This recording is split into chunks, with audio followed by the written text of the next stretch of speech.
Hey guys, இன்றைக்கி நம்ம என்ன பார்க்க போகிறோன்னா, என் கஸ்டமருக்கு எப்படி நான் டிசைனர் ப்ளவுஸ் கஸ்டமைஸ் பண்ணியிருக்கேன்றது தான் உங்ககிட்ட காட்ட போகிறேன் அண்ட் எக்ஸ்பிளைன் பண்ண போகிறேன். இந்த ப்ளவுஸோட tassels, front neck, back neck, ஸ்லீவ்ஸ்லாம் எப்படி கன்ஸ்ட்ரக்ட் பண்ணியிருக்கேன், டிசைன் பண்ணியிருக்கேன்றது தான் உங்ககிட்ட ப்ரீஃபாக எக்ஸ்பிளைன் பண்ண போகிறேன். ஃபஸ்ட்டு வந்து ஸ்லீவ் பேட்டர்ன் தான் பார்க்க போகிறோம். ஸ்லீவோட லென்த் வந்து எல்போ லென்த்துக்கு கொடுத்துருக்கேன். மேலே வந்து ஷார்ட் பஃப் கொடுத்துட்டு கீழே வந்து பார்டர் அதே ஃபேப்ரிக்கில் ஸ்டிஃபாக க்ரியேட் பண்ணியிருக்கேன். மேலேயும் கீழேயும் ப்ளீட் கொடுத்து பஃப் க்ரியேட் பண்ணியிருக்கேன். அடுத்து வந்து பேக் நெக் தான் பார்க்க போகிறோம். பேக்கில் வந்து டீப்பான வி நெக் கொடுத்துருக்கேன். Back open with hooks and ஐஸோட. மேலே வந்து 3 டெக்கரேட்டிவ் பட்டன்ஸ் ஆட் பண்ணியிருக்கேன் ஹைலைட்டாக தெரியணுன்றதுக்காக. நெக்ஸ்ட்டு வந்து டாசல்ஸ் தான் பார்க்க போகிறோம். டாசல்ஸும் அதே ஃபேப்ரிக்கில் தான் மேக் பண்ணியிருக்கேன்.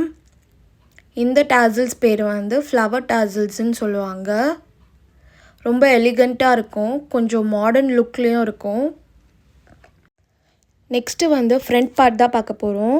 ஃப்ரண்ட் நெக்லைன் வந்து குயின் அண்ட் நெக்லைன் ஷேப் வந்து நான் வந்து கொடுத்துருக்கேன். இந்த ஷேப்போட நேம் வந்து அப்படி தான் சொல்லுவாங்க. ஃப்ரண்ட் பஸ்ட் ஷேப் வந்து பிரின்சஸ் லைன் கொடுத்து டிசைன் பண்ணியிருக்கேன். அவ்வளோதான். இந்த வீடியோ உங்களுக்கு பிடிச்சிருந்தா லைக், ஷேர் அண்ட் சப்ஸ்கிரைப் பண்ணுங்கள். பாய்.